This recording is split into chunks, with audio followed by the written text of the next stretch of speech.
The invisible money power is working to control and enslave mankind. It financed communism, fascism, Marxism, Zionism, socialism.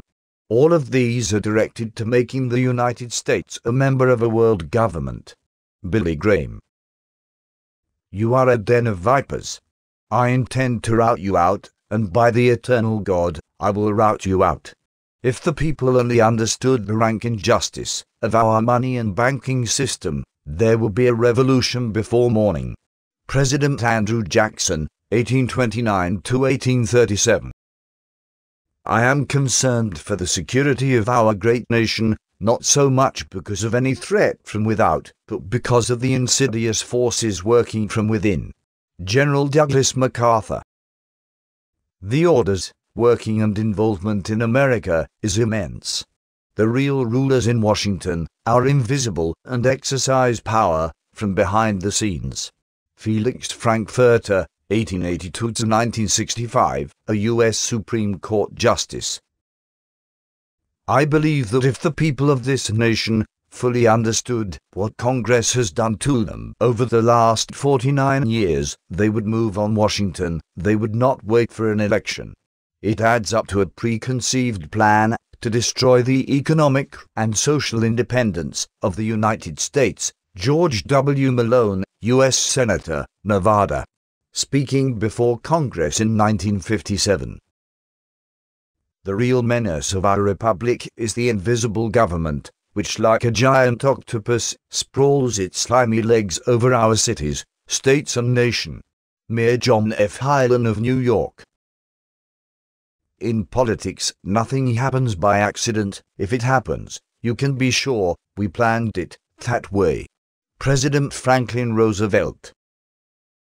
Some of the biggest men in the United States, in the field of commerce and manufacture, are afraid of something. They know that there is a power somewhere, so organized, so subtle, so watchful, so interlocked, so complete, so pervasive, that they had better not speak above their breath when they speak in condemnation of it. President Woodrow Wilson. I am a most unhappy man. I have unwittingly ruined my country. A great industrial nation is controlled by its system of credit. Our system of credit is concentrated. The growth of the nation, therefore, and all our activities, are in the hands of a few men. We have come to be one of the worst ruled, one of the most completely controlled and dominated governments in the civilized world. No longer a government by free opinion, no longer a government by conviction and the vote of the majority, but a government by the opinion and duress of a small group of dominant men. President Woodrow Wilson. Single acts of tyranny may be ascribed to accidental opinion of the day, but a series of oppressions, begun at a distinguished period, and pursued unalterably through every change of administrations, plainly proves a deliberate systematic plan of reducing us to slavery. If the American people ever allow private banks to control the issue of their currency, first by inflation and then by deflation, the banks and corporations that will grow up around them will deprive the people of all property until their children wake up homeless on the continent their fathers conquered. Thomas Jefferson. It is not my intention to doubt that the doctrine of the Illuminati and the principles of Jacobinism had not spread in the United States. On the contrary, no one is more satisfied of this fact than I am. George Washington, 1798. Ladies and gentlemen, the very word secrecy is repugnant in a free and open society, and we are, as a people, inherently and historically opposed to secret societies, to secret oaths, and to secret proceedings. For we are opposed around the world by a monolithic and ruthless conspiracy that relies primarily on covert means for expanding its sphere of influence, on infiltration instead of invasion, on subversion instead of elections, on intimidation instead of free choice.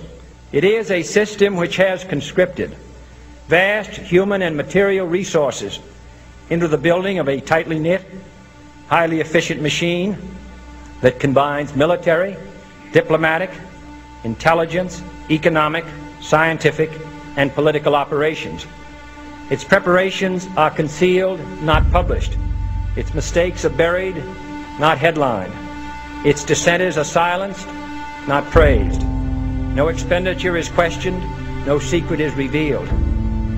That is why the Athenian lawmaker Solon decreed it a crime for any citizen to shrink from controversy. I am asking your help in the tremendous task of informing and alerting the American people, confident that with your help, man will be what he was born to be, free and independent.